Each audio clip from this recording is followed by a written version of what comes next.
Good morning, sunshine.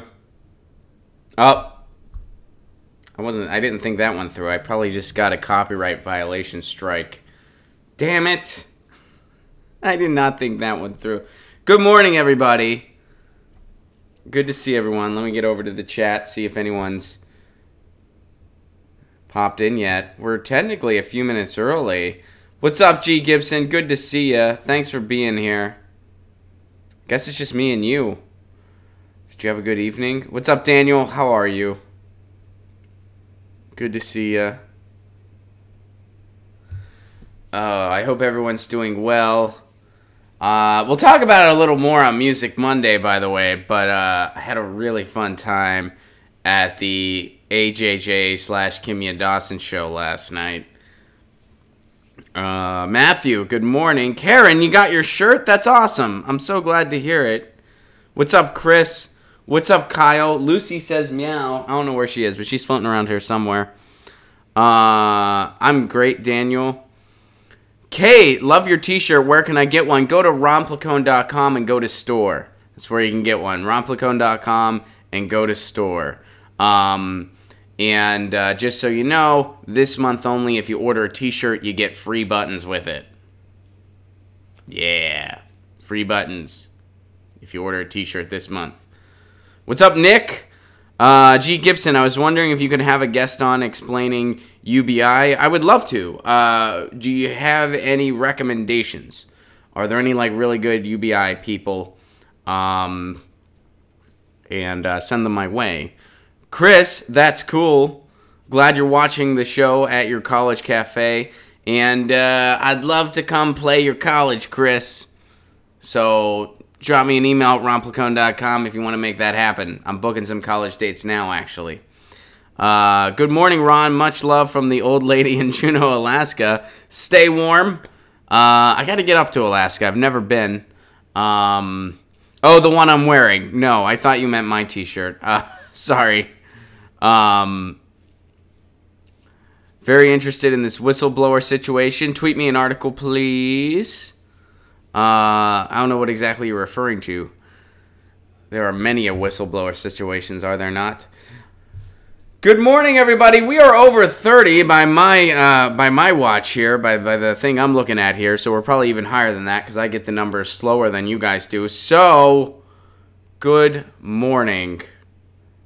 Welcome to Get Your News On with Ron, or good afternoon, or good evening, actually. We got people all over the place. So, good time, Welcome to Get Your News On with Ron, the world's first viewer-curated streaming news show. What does that mean? That means you guys tweet me articles at Romplicone, or you drop them in our Reddit subsection, and that's how we build the show. I'm seeing all this stuff for the first time. I really just got out of bed not too long ago, so I have not looked at any news today. So man, we are shooting from the hip. I mean, that's how we do it. That's the way we do it here. And guys, I wanted to start out by addressing something here very quickly. And Joe, if you're watching, you don't need to make a clip of this. Just start when we start with the news. But yesterday, I got a little frustrated, and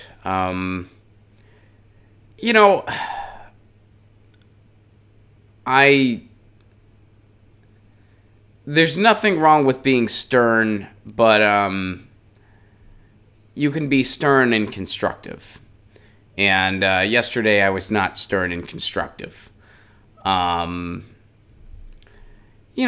I don't really want to rehash everything that went down, but I will say this. Me and Jeff talked about it, and we're fine, by the way. And we decided the best thing to do would be to just redo the episode. Just kind of give it another go. So that's what we're going to do. Next Thursday, he's going to come back. And, I'm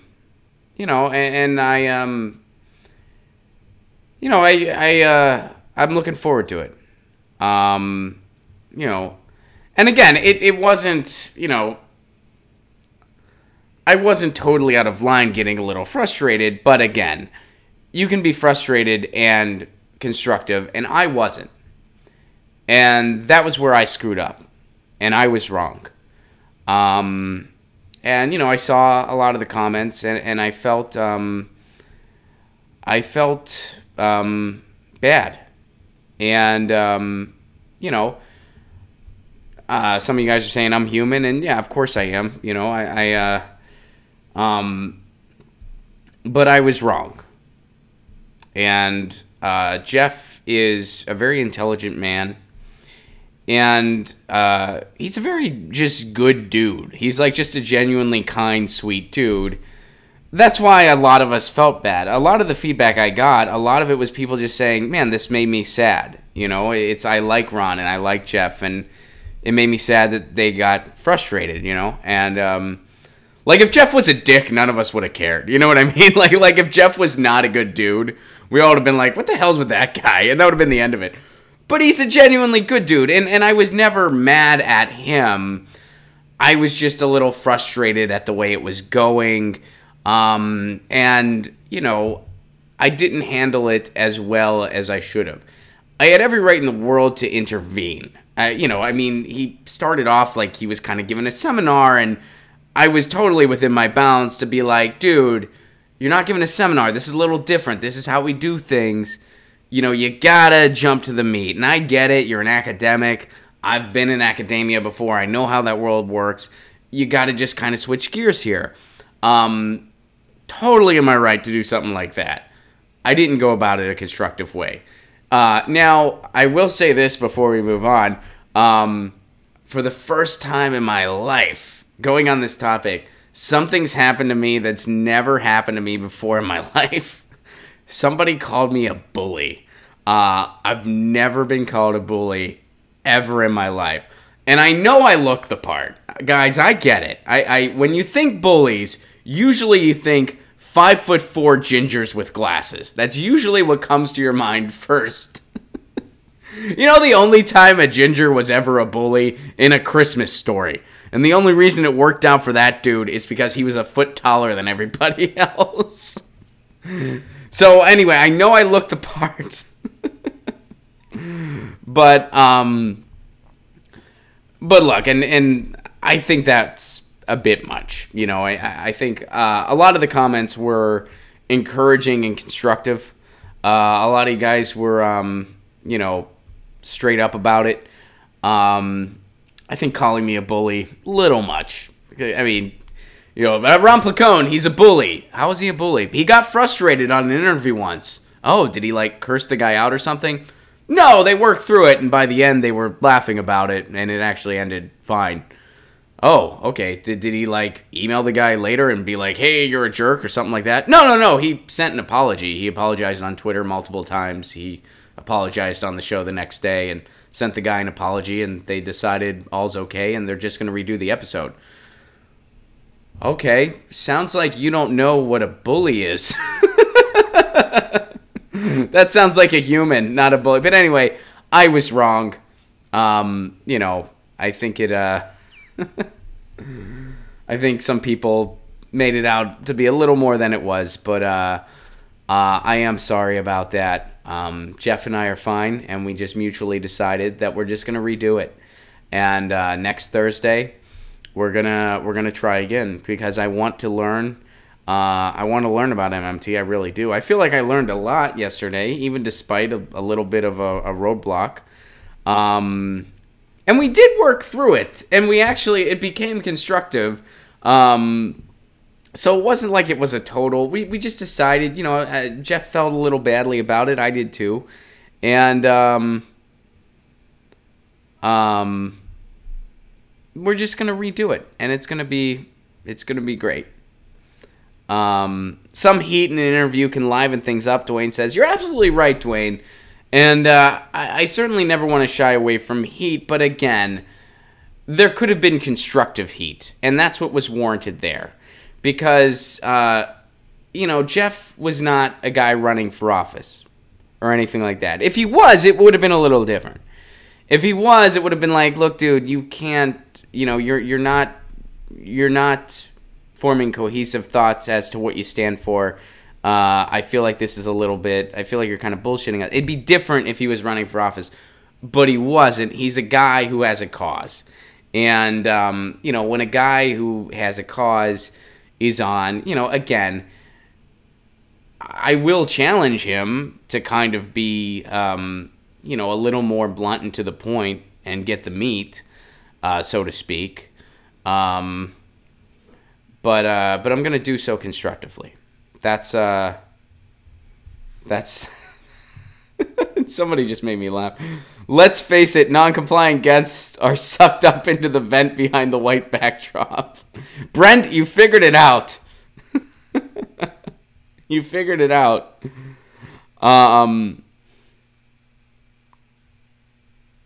I will be honest, I lost interest in what he was saying because he couldn't explain it in a way that grabbed me, Kim says. That's fair, and you know what? He's going to come again, and he's gonna get it right. We're both going to get it right, because you know what? It's my job to help him through that, and I didn't do it. I got frustrated instead. So the thing that happened is when I got frustrated, I made him nervous, and I didn't realize I was going to do that. I thought in my mind, which somebody pointed out that I have an Italian temper, which is probably true.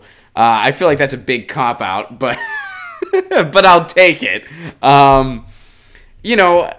In my mind, I was like, I was pushing him towards that, and in some ways I was, but I could have done so constructively because my frustration was apparent. It made him nervous, which made it harder. So again, I will never apologize for being stern, but if I crossed that line into combative in a way that was not necessary or warranted, I'm wrong. And in that case, I was wrong. Does his messaging need some work? Abso-frickin-lutely. But it's my job to navigate through that. And if I don't do that, I fucked up. Not him. I did. And I said this to him, and I'll say it to you guys too. Him coming back on the show is not me giving him a second chance. It's him giving me a second chance. So I appreciate you guys for giving me. I appreciate Jeff for giving me. We're going to redo the episode, and it's going to be 10 times better. And I hope you all come back next Thursday. Well, I hope you're all, stay here now. I'm not, that's a weird way to put it. I hope you all, peace. That's it for today. I'm done. But you know what I mean. We're gonna redo it next Thursday. We already talked it out. And yeah. So there you go.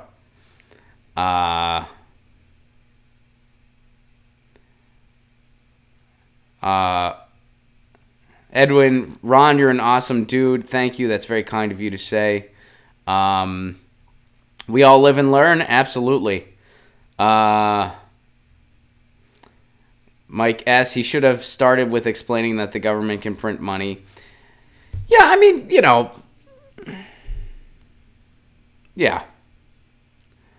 And we're going to have it's going to be good Thursday. It's going to be good. Ron is going to have a can of mace and a garbage bag ready. I don't even own a can of mace. I do own a garbage bag, but I put garbage in it. He seems like a guy who doesn't like to... I wasn't trying to argue with him. I was just trying to push him. And again, I did so in a way that made him nervous. And I was wrong. And, I apologize to him. I'm apologizing to everybody. And I think you guys get it. I was just frustrated. And we're gonna knock it out of the park next time, so it's all going to be good. Derek, Ron may be from Sicily. My family is from Avellino, mostly. They're kind of from all over the South, but they're mostly in Sicily. Avellino, which is south, but north of Sicily nonetheless. That's why I always get, I talk about how much I can't stand Christopher Columbus because I know what, we actually learn what really went down. And sometimes, like, other Italian Americans will be like, what would your ancestors think? if they saw you bashing Christopher Columbus. And I'm like, my ancestors, probably like yours, are from the South. They hated Columbus. He was their oppressor. He's the reason we're here. I mean, not like just him, but like the class he was part of. People were oppressed in that part of Italy, and they're mostly the people that came to the United States. Have you ever seen Italy? It's a freaking paradise. Why would you go from Italy to the Midwest United States unless your only other option was dying?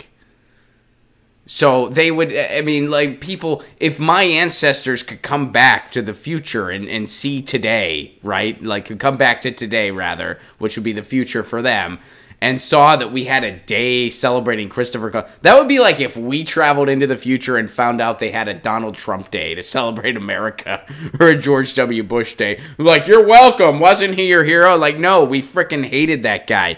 What are you doing? You know, the best part is some of the greatest artists ever in the history of the world came from Italy, too. And you know what we did for them? We named cartoon turtles after them. That's what we did. That's what we did there. Cartoon Ninja Turtles. That's what we did for them. That'd be like we go into the future and we find out that there's a George W. Bush Day and there's a cartoon gopher named Martin Luther King or something like that. You know what I mean? Like, wow, you guys really got this backwards. Yeah, we shouldn't be celebrating that guy. That guy should have a day, and you named a cartoon gopher after him. There's an animated anime action hero named Kurt Vonnegut. That's what we did in the future. You know what I mean? All right. Anyway. So I'll go to the chat real quick here. Then we're going to get to the news. Farkas, I love your handle, first of all. That's hilarious. Ginger Bullies rock. I love that. That's funny. No more super chats for you, says Celeste. I understand. Alex, love the show, Ron. Thank you so much, Alex. I appreciate that very much. Ron Placone, I don't even own garbage bags. I do. Only out of necessity. And I am trying to... I am trying to compost more. 5-star and Peppo Grillo or Great Northern League, not so much. I'm not super familiar with that. Danny says, at least Amerigo Vespucci knew he wasn't in India. That's funny. All right. And Jeff says, we both did the best we could, and we will do better next time. Looking forward to it. I am too, Jeff. Thank you for the Super Chat contribution, and I can't wait until our episode next Thursday. Ron, do you have a pet at all like Brownie? Of course I do. Of course I do. I have Lucy, my cat, who is asleep over on the kitchen floor there. She... So my girlfriend the other day, and I know we got to get to the news. I'm sorry that I'm a little babbly here, but my girlfriend the other day says that she thinks Lucy has a little bit of light PTSD because I used to be on the road every week. I used to travel 45 weeks a year. I was a road comic. Now I'm not. I work here. I work on the Jimmy Dore Show, and I still do the road some, but I don't do it as much. But June and July were particularly busy months for me. I was doing 2 weeks a month, which, by the way, that used to be a quiet month for me. Now that's a busy month for me, as far as road work goes. So Lucy wasn't used to that. So she was very, even though she used to totally be used to me coming and going, because I always did, but she was a little standoffish for a little bit. And my girlfriend thinks that she's still having... a little bit of PTSD about it because she'll spend a lot of time on my bags, like she'll stay on my bags, and she would do that because she didn't want me to leave. That would be her way of trying to prevent me from leaving. She would just stay on my bag. So she's still doing that, And whenever she sees other bags throughout the house, she'll sleep on them and stuff and stay on them. And if I like go to get my backpack because I need to go to the gym or something, she'll protest a little bit. And sometimes she'll like stay on my clothes. Like she likes to crawl into the thing and like stay on my clothes, which my girlfriend's like, I think she's trying to prevent you from packing them. So, and Jordan, I just saw you have my sympathy very much so. I'm really sorry to hear that, Jordan. Jordan just found out that his cat has cancer. I'm really sorry to hear that. It's tough going through things with your pets. It's really tough. So I wish you all the absolute very best. And Kim says, I think it speaks volumes that you both are doing a redo. Thanks, guys. Thank you, Kimmy. I really appreciate that. So let's move on to some happy things, like the news. Right? That was a funny transition. All right, I think we got the gist of it all. Everybody's sorry, everybody's peaceful, everybody's happy, and we're going to redo it, and it's going to be great. All right, so let's go to the news. And I already gave this a Get Your News On With Ron retweet. Reality winner sentenced to more than 5 years for leaking info about Russian hacking attempts. All right, interesting. So let's see what this is all about. This is from Edwin. The Georgia woman who leaked a secret report on Russian hacking in the U.S. election faced a maximum penalty of 10 years. Okay, why is that? Let's see what this is all about. A former government contractor who pleaded guilty to leaking U.S. secrets about Russia's attempts to hack the 2016 presidential election was sentenced Thursday to 5 years and 3 months in prison. Why? All right. Winner, 26, who was a contractor with the NSA, pleaded guilty in June to copying a classified report that detailed the Russian government's efforts to penetrate a Florida-based voting software supplier. U.S. intelligence agencies later confirmed Russia had meddled in the election. Authorities never confirmed what exactly the report said or identified the news organization that received it. But a leaked document that was published by the online news outlet The Intercept in June 2017 bore the same May 5th date as the NSA report the winner had leaked. The Justice Department announced it had arrested Winner. Thursday's hearing lasted less than 45 minutes. Winner had entered the courtroom in handcuffs, her hair down and smiling. She had her hands behind her back, except when she delivered her personal statement. I would like to apologize profusely for my actions. Okay. Winner's attorneys called her a good person with an otherwise clean criminal record. She suffers from depression and bulimia. She blatantly violated the trust put in her by the United States. So this is just, she leaked information. She was charged under the Espionage Act, which is essentially, in short, the act that allows U.S. citizens to be detained indefinitely with no charge and no hearing. Among other things. And she said she did all these. It's so weird that not only do they punish people who critique Russiagate and who question it, but they also critique people that leak information in its favor. Right? I mean, this is in regards to this detailed Russian government's efforts to penetrate a Florida-based voting software supplier, according to this U.S. report. And they're still punishing her anyway. That's very interesting. That's very interesting that not only the people that aid in the Russiagate narrative are also punished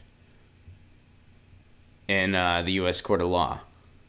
So not only do we hate the whistleblowers that go against what the establishment wants to promote, but sometimes the whistleblowers that go along with what the establishment wants to promote, we have a problem with them too, because they're still whistleblowers. The lesson here, if you're a whistleblower, damned if you do, damned if you do for the stuff we want to promote. That's smooth, right? That works.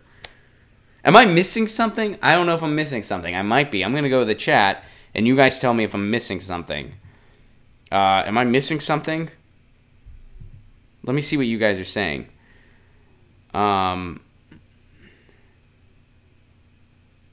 So Tim says, it sounds like she may be getting thrown to the wolves to make a martyr out of her and paint the Russian picture. You know what we do to whistleblowers, Celeste points out. Right, so it's just the fact that she's a whistleblower. Even though what she blew the whistle on helps the establishment narrative, that doesn't matter, right? G. Gibson says, no, that's about the size of it. All right. That's interesting. Edwin, thank you very much for sharing it. Mama Alaska says, America, where we jail our truth tellers and promote our fees to president and Congress when corporate white-collar criminals never get jail time. A frickin' men to that. My guest points out, when it comes to whistleblowers, that's the only time the powers that be are consistent. Also, very frickin' true. All right, so let's keep flowing through the news here. This is where I have to awkwardly scroll the timeline. Guys, it's everyone's favorite part. Like Ron's awkwardly scrolling the timeline.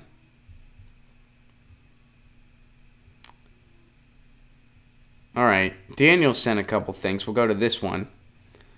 I'll give this a Get Your News On With Ron retweet. Oh, and we do have to do a net neutrality update later.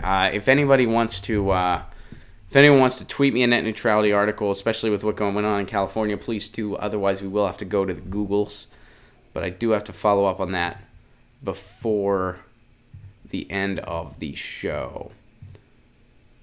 So this is from Daniel. Ah, crap. I ran out of my... never mind. I ran out of my thing from the Washington Post. I can't go to another article on the Washington Post this month without clearing my browser, which I don't have time to do live during the show. I need to get that ad block. I know you guys have been telling me that. I got to do it. I don't know why I haven't. But, yeah, I got to do it. All right, so we'll go here instead from Daniel. Water ice detected on the moon's surface. Scientists say they have identified definitive evidence for water ice on the surface of the moon. The ice deposits are found at both the North and South Poles and are likely to be ancient in origin. The result comes from an instrument on India's... I'm not even going to try. The distribution of the ice deposits is patchy. At the lunar South Pole, most of the ice is concentrated in craters. At the Northern Pole, the water ice is both more sparse and more widely spread. The Moon Mineralogy Mapper instrument aboard the ship identified 3 signatures of water ice at the lunar surface. Interesting. But because the moon is tilted on its axis by about 1.54 degrees, there are places at the lunar poles that never see daylight. The result supports previous indirect detections of surface ice at the moon's south pole. However, these results could potentially be explained by other phenomena, such as unusually reflective lunar soil. I don't completely understand that paragraph I just read, not going to lie. If there's still enough ice sitting at the surface within the top few millimeters, the water might be accessible as a resource for future human missions to the moon. That's awesome. Guys, are you hearing this? We can go to the moon to contaminate the water with fracking fluid. That's great. No, this is great that scientists are making these discoveries and they're doing this stuff. But, instead of trying to put a lot of energy into getting water from the moon, why don't we stop contaminating the water we have here? I hate to be a negative Nancy on this, but that's my initial reaction. Hey, let's start being nice here. Let's start being nice here. I don't mean Earth. I mean, I'm talking to myself. This is me going like, change your fucking diet, Ron. Stop being an asshole. Pasta's not a food group. Stop being an asshole. No, I do mean the Earth. Let's start being nicer to the Earth. It's great we're doing this stuff. Don't get me wrong. I'm pro-science all the way. But, let's figure out a way to... Let's figure out a way to fix the water here. Well, we know the way. It's just private corporations are keeping us from getting there. But let's fix the water here. Let's listen to the science community when it comes to water. We should do that. I'm not a scientist, but I can tell you I know some scientists. And when you talk to them about policy, listening to science, they laugh. Even scientists that I know that are politically conservative, when it comes to environmental issues, they're huge lefties, and they laugh at what government's doing in a bad way. They laugh to keep themselves from going insane. Because they're like, yeah, no one listens to us. We tell them, hey, this is bad. They don't fucking listen. They don't give a shit. Oil companies don't give a shit. They don't care. You know what we should really do this? And my cousins are scientists. Well, one of them's a cousin, by marriage, because my actual cousin, she married him, but I consider them both family now, for simplicity's sake. But yeah, they're scientists, and so whenever I want to talk science, I talk to them, and I just run something by them, and I'm like, does this make sense, or is this stupid? And they're like, no, it makes sense. Or they're like, Ron, that's real stupid. Don't repeat that in public ever. And I'm like, got it. But one thing I really wish we could focus on, they said this isn't totally bogus to entertain, so that's my... We should really focus on how to properly treat and utilize brackish water. Like the water that's like half ocean, half like sound. We should really learn how to some extent. I mean, we don't want to go crazy with it, but to a small extent. It would really help. Anyway, but we should also stop doing the bullshit we're doing to our existing water reservoirs. That would be the most important thing to do. All right. Thank you for sharing that. I'm glad we can exploit the moon soon. No, it's really interesting, Daniel, and I appreciate it very much. All right. So let's keep it moving here. Let's get some other people into the conversation. Oh, Seawalk came to the aid. Seawalk nailing it on net neutrality. We'll go here next because Seawalk is next in line. And you know me. So, real quick before we go straight to the article itself, the author of the net neutrality bill, and it's quite a good one, is Scott Wiener. And he's been very good on this issue. He's in the Senate. He's in the San Francisco area. He's been really good on this. Him and I wouldn't agree on everything. If we talked about 2016, we might argue a little bit. But when it comes to net neutrality and municipal internet, we're really on the same page. I've been trying to get him on the show to talk about this. He's a busy guy, there's no doubt about it, especially as of recent. But I'm really trying to get him on the show to have these conversations. I've put Pasta on it because Pasta is a very jolly, warm dude and very likable. I am none of those things. So, at least not when it comes to like trying to get people to do the show. I'd be like, you're going to have to take fewer questions and we don't like bullshit. Do the show. Here's a joke. Here's a stand-up bit where I make fun of Hillary. I know you wouldn't like it, but do the show. Anyway, I've had some other people put in a good word. So I am trying to get him on to have this conversation. It's an important one to have. You guys know how important net neutrality is to me. Here in Southern California, we do have the Municipal Internet Task Force. We have started on that, and some of you guys are involved in that. If you're in Southern California and want to get involved, email me. We're mostly doing it as a Facebook group right now, but, I'm going to find better ways to distribute the resources. Best way to email me, go to my website, ronplacone.com. There's a thing that says Contact Ron. Please contact me that way if you want to join this task force. If you're not in Southern California, please start your own. Like, totally start your own. We're all on the same team. We just gotta, we kind of gotta divide the work somehow, and geographically is the best way to do it. So by all means, start your own, and I'd be happy to share my approach with you. And again, keep in mind, I'm still learning this too. I'm still, Josh Androsky, the public banking guest, was super helpful because he kind of talked about how they did it with public banking, so I'm kind of going to try to mirror a lot of that and just do it with municipal internet as my cause.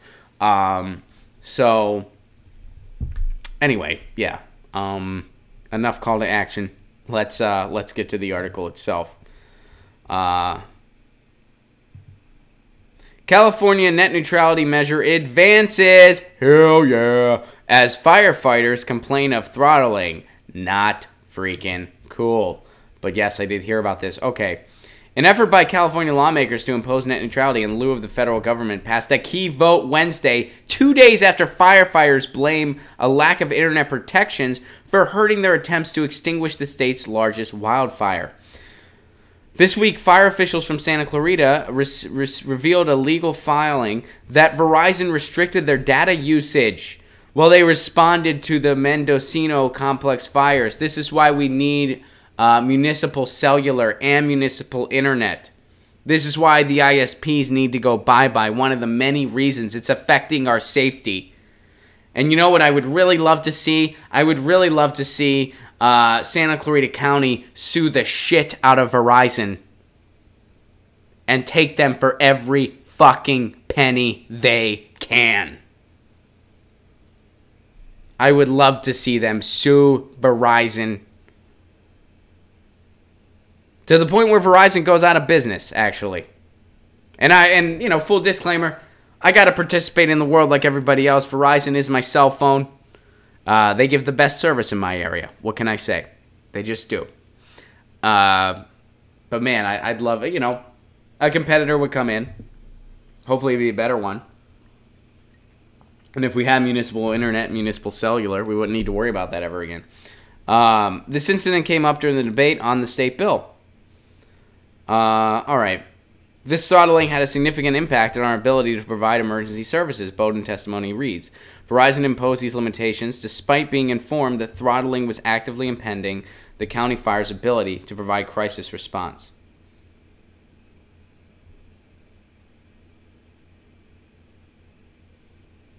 The committee, which had previously gutted the bill against the author's wish, this time passed the measure. It now heads to the full assembly for a vote. And keep in mind, a lot of the stuff that was taken out of the bill initially, pretty much all of it is back in the bill. A quick recap, Miguel Santiago of California, who receives a lot of money from AT&T, I believe he's in the 43rd district, he gutted the net neutrality bill. Scott Wiener fought it. They put the good stuff back in the bill. Carlos bullshitted. He was scared about re-election time, as he should have been. He's still somebody who is not to be trusted. Who is he very close with? Kevin De Leon. Those two are buddies. And Kevin De Leon, who I'm not a fan of, who is scared to come on this show. And that's somebody I will say. Scott Wiener, I think, is honestly just busy. Kevin De Leon, he's scared to come on this show. You know, because I'm a big, bad 5'4" ginger bully in glasses. I'm so... If you're scared to come on this show, you're not fit for public office. You're just not. And I know the other option is Feinstein, which is terrible. We have two shit choices. Two awful choices. Do you want a new enemy or a familiar enemy? That's what you're choosing between. And I know a lot of people are going to suck it up and vote for De Leon. Some people are voting for De Leon because they're going to say what we're going to do is we're going to vote for him and we're going to get somebody to run against him in 6 years. Whereas with Feinstein, if she retires, they'll just appoint somebody. I get that strategy. I don't know if I can go along with it. I kind of entertain the Eugene Debs idea of I'd rather vote for something I want and not get it than vote for something I don't want and get it. So there's a good chance I'm probably going to leave. I'm going to leave that part of the ballot blank. I'm not going to vote for Dianne. I mean, I could never vote for Dianne Feinstein. That's insane. I've never voted Republican before. Ha! See what I did there? And I don't think I can vote for De Leon either. He has he's welcome to come on the show and try to change my mind. And he wouldn't just be changing my mind. He might have a chance to change some other minds too. But anyway, so they got the good stuff back in the bill. The bill is advancing. There's going to be a vote on it. That's huge. And again, we're fighting net neutrality on a couple different angles. One of them is at the state level, trying to get state bills. Another is at the court level, saying that, and we covered this earlier in the week, the FCC was not acting within the law when they claimed that the FCC website was attacked, and it wasn't. It just went down. Or they took it down. They might have taken it down. We don't know. They didn't do that. I'm not going to say they for sure did because I have no clue. I'm just saying because they lied about what officially happened, it kind of leaves you to speculate. So maybe it just crashed on its own and they kind of bullshitted around it. Maybe they took it down. We don't know. But either way, it was unethical action, and it probably, one can make the argument, it tainted the process of them repealing net neutrality, which means they have to reinstate it. The court can decide that. We can also have the CRA, which is where Congress can overturn the FTC's decision. We're still fighting for that. And how is the other way we're fighting for net neutrality? Well, the most permanent way, and where I'm putting a lot of my energy, again, I'll repeat it, we're trying to get municipal broadband. And you got to start in your community for that. And if we all do it in our community, we can get it everywhere in the country, right? I mean, that's just how it goes. I'm working on it here in Pasadena and a little more broadly in Southern California. I've expanded it some, although we really got to focus on one community at the time. Pasadena's my main focus, but we have some other people from other parts of the area. They're focusing on their communities. So those are the ways we're fighting back on net neutrality. State laws, the CRA, and municipal broadband nationwide. Which way should we focus on? All of them. I mean, you can really pick a main focus. I think municipal broadband's the best one because that's something, not only is that the most permanent solution, but that's a solution where you actually have an ability to change something. You know, you really do. Local politics is where your voice really does make a difference. That's why I consider myself pro-voting, and I understand why people get a little bit frustrated when it comes to the voting process, and I understand it and I agree with it. But, you know, voting locally is really important because that's where it really does count. And does corruption happen at the local level? Of course. Absolutely. But when you have a community of people paying attention, it's a lot more transparent and significantly less likely.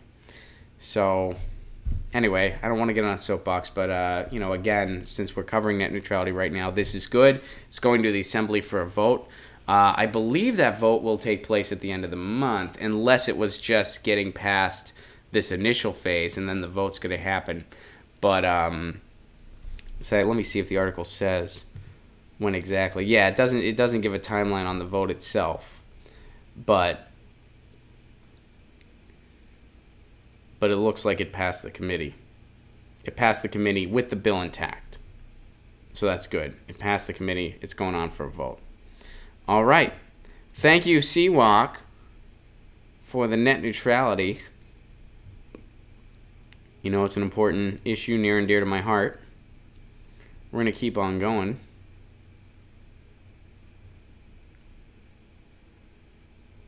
This is from Tim.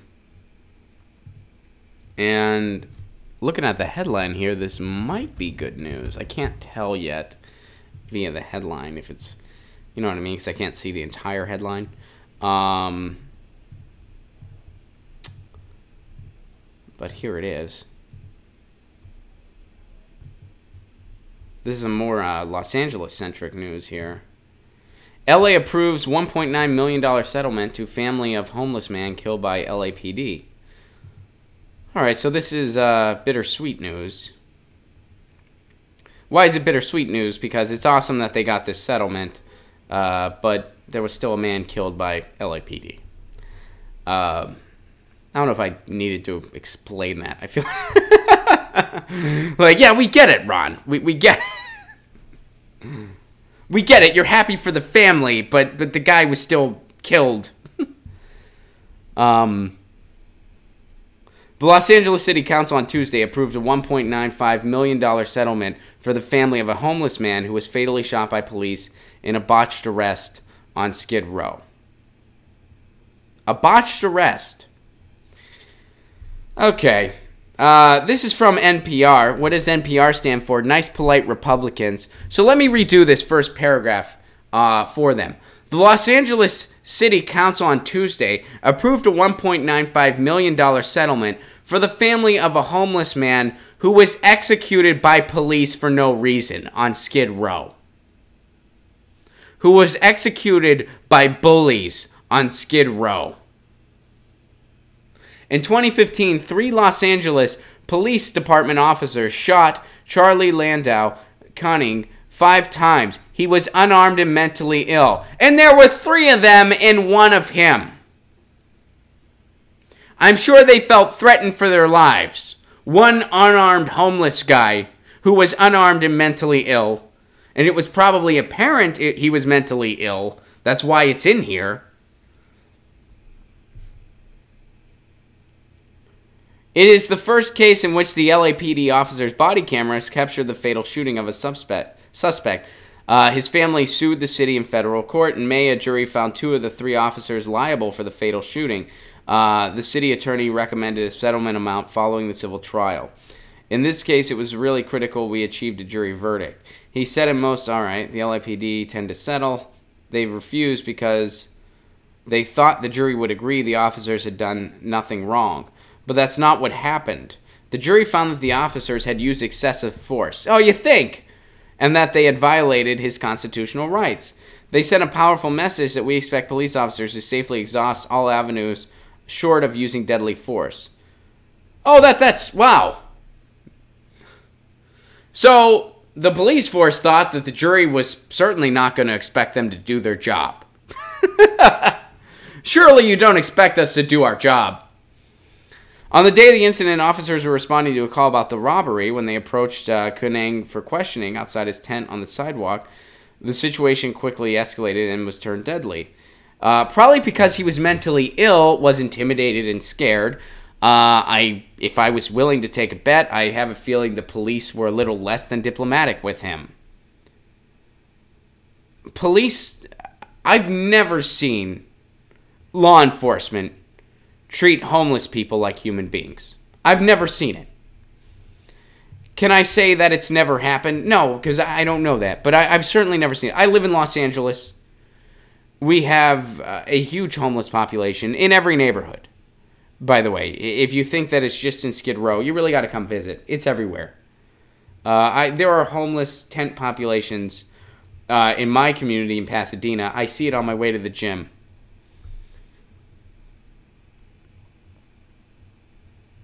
We have a huge homeless epidemic in this country. The fact that we are the richest country the world has ever seen and we have the homeless epidemic we do, something is tragically, horrifically wrong. And I see law enforcement messing with the homeless all the time. They never treat these people like human beings. It's disgusting to see.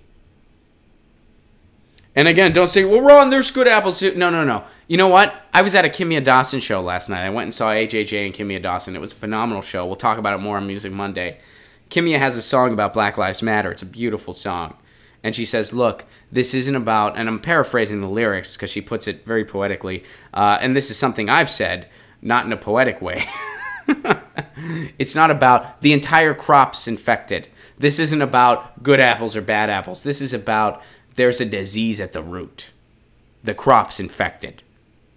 It doesn't matter that, oh, there's some good apples. No. There's a systemic problem. The root's infected. I talk about that systemic problem. Kimya Dawson puts it in very beautiful poetic lyrics. I don't, but that's why she's Kimya Dawson and I'm me. She's great. You should check her out. But anyway, so it doesn't look like anything. I mean, let me see. This article doesn't go into anything that's happening to these officers. So chances are they're just on paid leave. But thank you for sharing. I am glad to end on a positive note that at least there is some comfort for the family in this settlement. It doesn't bring their loved one back, but at least it gives them some comfort. And that is reason to be happy. I'm happy for the family.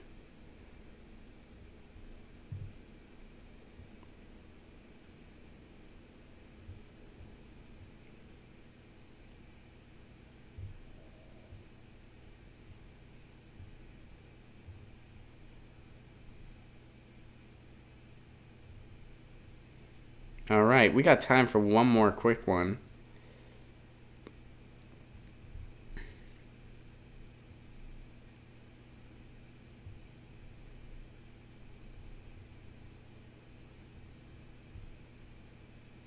We'll go over to Jeffrey here. Good to see you, Jeff. And then we'll try to hit Tim's real quick, too, so I can get to as many as possible. We'll do these a double 1-2. We'll do a double whammy, then I'll go to the chat to end the show. This is from Jeff. Prison labor is modern slavery. I've been sent to solitary for speaking out. So this is an essay. Let's see who this is by. Kevin Rashid Johnson. I may be locked up in solitary confinement, but I stand with the men and women rejecting modern slavery in America. We talked about this week, earlier this week. There's a nationwide protest of prisoners. They are protesting prison labor, which is awesome. They're going on strike, and that's freaking awesome. Good for them. This week, a nationwide strike was launched across U.S. prisons that has the potential to become the largest protest of incarcerated men and women in the history of this country. It's a move that is of personal interest to me as I sit in my solitary cell in a maximum security prison in Virginia. I've been in touch with several of the strike organizers. Until the strike ends on September 9th, I will be joining a boycott of the commissary. I will not be parting with any money so that prison companies can make profit out of me. I'll also be supporting fellow inmates here and across the nation who will be refusing to work. On July 10th, I was moved to Sussex State Prison in Waverly, Virginia, and placed in a cell in death row. I've never been sentenced to the death penalty, so there can only be one reason they have put me here, to shut me up and prevent me from fraternizing with the other prisoners.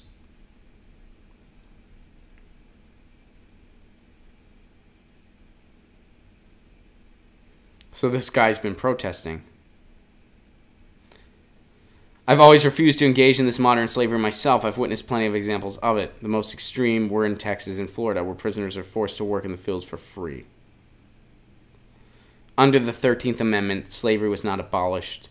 It was merely reformed. Now I'm on death row, even though I'm not a death row prisoner. I had no idea they could do that. And Kevin Rashid Johnson is co-founder of the new African Black Panther Party. He is serving a life sentence. What does he do? What did he do? Or what is he accused of doing? In the past 3 decades, I've endured every level of abuse they have to offer. I've been starved, beaten, dehydrated, put in freezing cold cell, attacked with attack dogs, rendered unconscious, chained to a wall for weeks. There's nothing left to fear. Holy shit. Will I face reprisals for writing this column? I'm sure I will. So I don't know what this guy...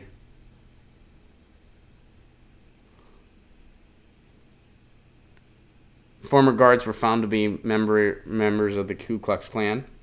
Anonymous reveals some of that. He's confirming it. This is what they've called him. I don't need to say it. You guys can see it. Wow. They can treat someone as a death row. I had no idea. I mean, you know, they get away with all kinds. But the fact that it's like, this is where he's being kept, and there's documentation that that's where he's being kept. I had no clue. They can get away with that.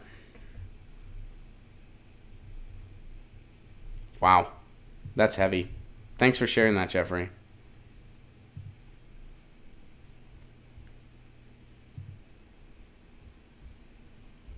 All right, let's go to Tim's real quick. And then we are completely out of time. Or, not Tim. I'm sorry, Jordan. Sorry about that, Jordan. Let's give you a Get Your News On with Ron retweet. Then we'll go to the chat to end the week.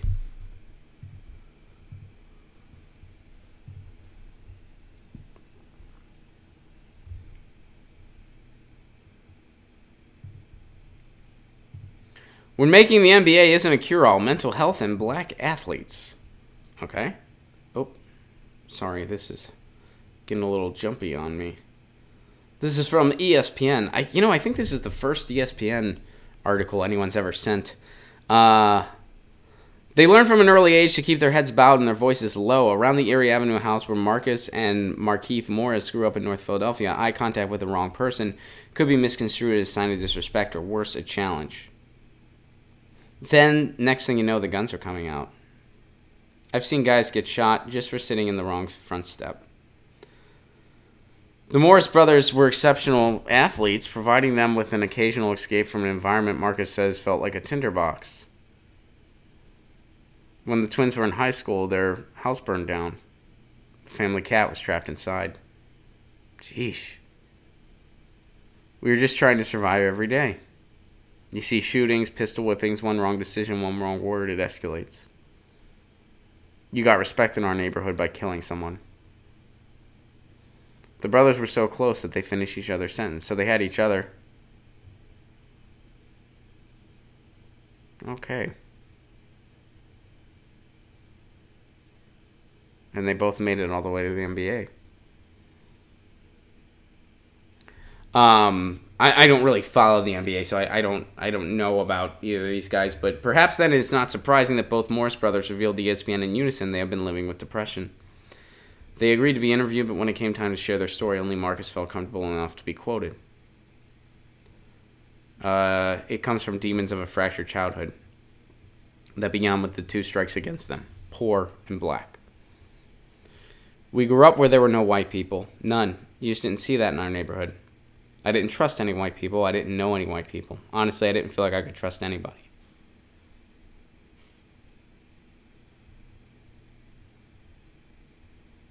It's a miracle any African-American player turns out okay based on where we come from.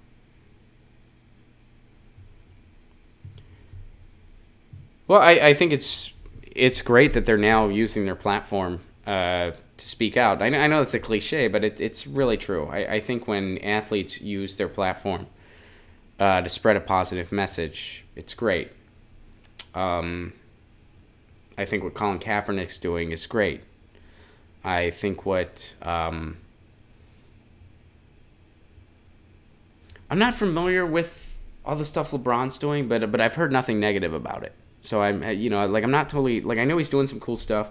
I'm not totally fluent in that stuff, but I've heard no bad things.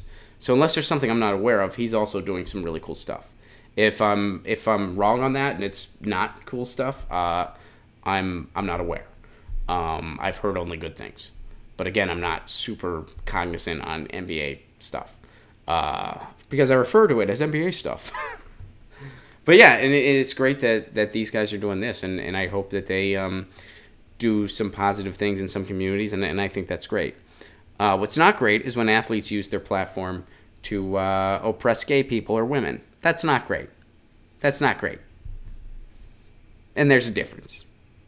All right, let's go to the chat to end it. Thank you, Jordan, for that, and I wish you all the best, with your cat. That's really tough. And, you have all my sympathy, man. I know that's a tough thing to go through, seeing your pet get ill. And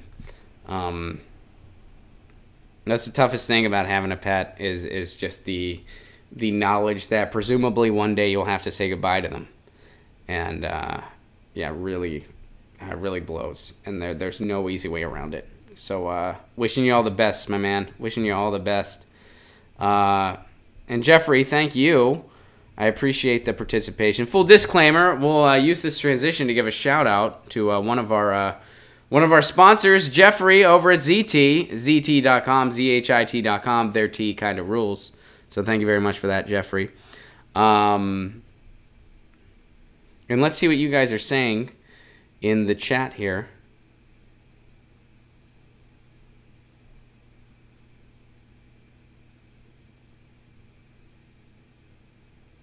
And Jordan points out, the reason I posted it was the media is just focusing on how Marcus said he smoked pot in this, instead of all the good points he brings up. We skimmed over that part. I apologize for that, but that sucks. That really sucks. Also, and let's not forget, in the NFL, if you smoke pot, you'll get kicked out of the league. But if you beat your girlfriend, that's fine. If you're accused of sexual assault multiple times, that's fine. What else can you do? If you spread Christian bigotry, that's fine. But if you smoke pot, you're not okay. Not okay. That's when you get kicked out.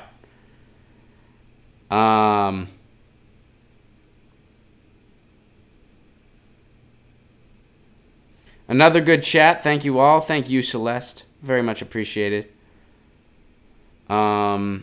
Let's see, Lucy. It's been a while. All right. You got it. LeBron started the best school in the country. That's freaking awesome. I'm glad to hear that. Again, I've heard only good things about what he's doing. I just don't like if some of you were like, no, Ron, it's like Bono's group. It's just a front to avoid taxes. Like I'd be like, I don't know that. Like I have no idea. You know what I mean? Like I was just giving that disclaimer to say I'm not. So it's good to hear that. No, it is genuinely good things that he's doing.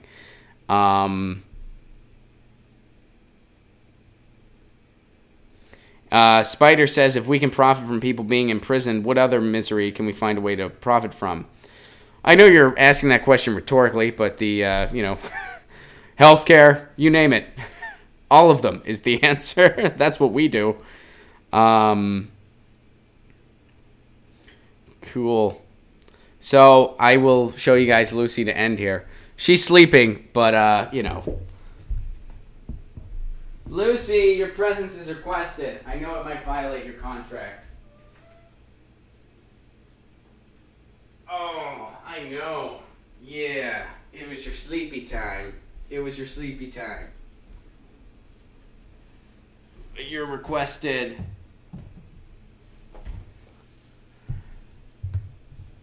Hey guys, it's me, Lucy. I don't really have a voice for her, so we just kind of roll. If you want to support this show on the sustainability level, you can do so over at patreon.com/RonPlacone. Patreon.com/RonPlacone. For a give what you can level, you get all kinds of exclusive content, including my dialogue. They're funny. For real. Yay. All right. You did your dues. Bye-bye. Oh. I couldn't see her face. Was she thrilled? Was she thrilled? And I got to mention some upcoming tour dates. I hope y'all don't mind before we sign off here. November 2nd, Sacramento. I'll be in Sacramento. November 3rd, San Francisco. Graham Elwood and I will be here. And you know who else is going to be there and is going to be doing a set to open the show? Peter Douche. The Twitter sensation Peter Douche is going to be opening those Northern California shows. You can get tickets for those at ronplacone.com. I will be in Pittsburgh on November 23rd. You can get tickets for those at ronplacone.com. And Los Angeles, next Politics Night at the Dojo, August 30th. Jimmy Dore is going to stop in and do a set on that. And we also got a fantastic lineup. Robin Tran is headlining. She just released her first special on Hulu, and she just crushed it on Comedy Central's Roast Battle. So, guys, those are all the announcements. RonPlacone.com for more information on all that. I love you very much. Thank you so much for being part of this. I'll see you on Monday. We got a Music Monday coming up. I'll see you then. This is our last show for the week. The podcast comes out tomorrow. If you haven't checked out the podcast yet, please do. The podcast is only a month old. And, hang on, I got one more super chat here. Brent says, saltines and water for non-compliant guests. We don't know who we are dealing with here. Thanks, Brent. That's funny. You guys are awesome. You guys are awesome. And, yeah, you know the drill. We'll be back Monday at 10 a.m. Pacific Standard Time. No show tomorrow. We don't stream on Fridays, but the podcast comes out. Check out the podcast. Just get your news on with Ron. You can subscribe over at iTunes. We do a summary of the news throughout the week, so whatever you missed, you can check it out on the podcast. I love you all very much. We'll be back on Monday with Music Monday. I will see you all then, 10 a.m. Pacific Standard Time. Have an absolutely wonderful weekend. Thanks for being part of this.